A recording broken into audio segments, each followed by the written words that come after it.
Hey. Yeah, I think today of all days is a perfect day for our Gitmo Nation national anthem. Yeah. And what story do you think jumped the shark? It's really amazing to me where all of a sudden now there's this tremendous outrage, and there must be about 500,000 people who listen to this program on a bi-weekly basis who are going like, duh. We knew, This is a little old news. We knew this was going to happen. Hello. Like, how long have we been talking about this, John?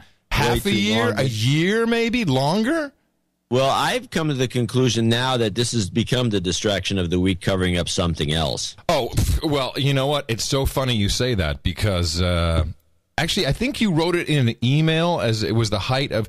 I must have received 300 emails, and every single one of them a little bit different, and actually with a different link, which makes it even crazier.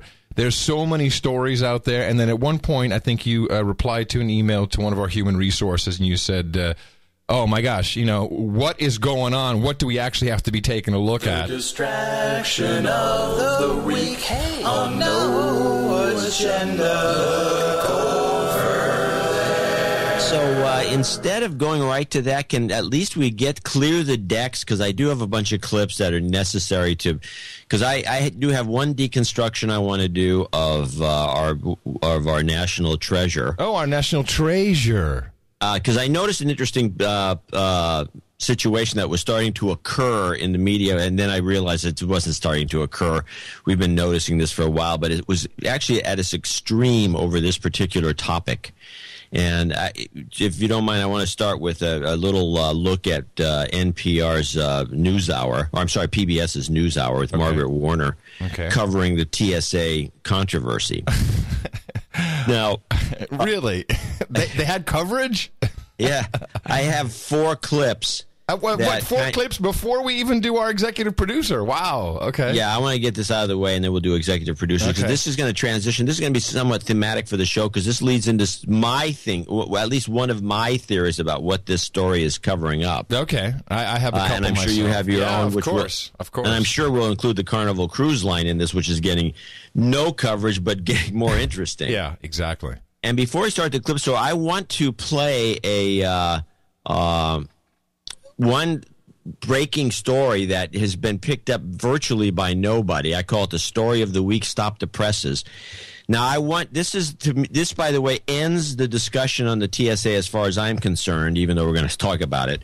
And I want you to listen to this story, because I think it kills the whole TSA story. But I want you to listen to this story with 2 things in mind.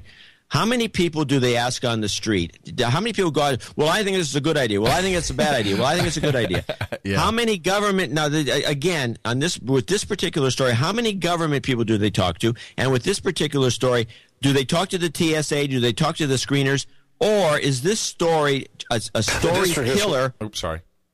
Is this a story killer that they're going to push the whole thing under just get rid of it and get it out of here? Play. The district attorneys in Santa Clara and San Mateo counties issued a warning today to airport security agents who performed those controversial security pat-downs. The DAs say agents cannot cross the line. The procedure is performed when passengers opt out of going through full body scanners. The DAs say they will bring criminal charges against security agents who use the searches to commit sexual crimes. They say the charges will be determined on a case-by-case basis. Okay. That's it? Where's the discussion? End of discussion. So meanwhile, this story ran only on a couple of the TV news outlets and some newspapers out in the middle of nowhere. I didn't find it. Maybe it's running now in SF Gate. The big paper. I have not seen this story ananywhere. Of course not. And I think I got just about everything. No, haven't seen it. No. We don't need it. No, we've got too many stories backed up. We don't need this killer story.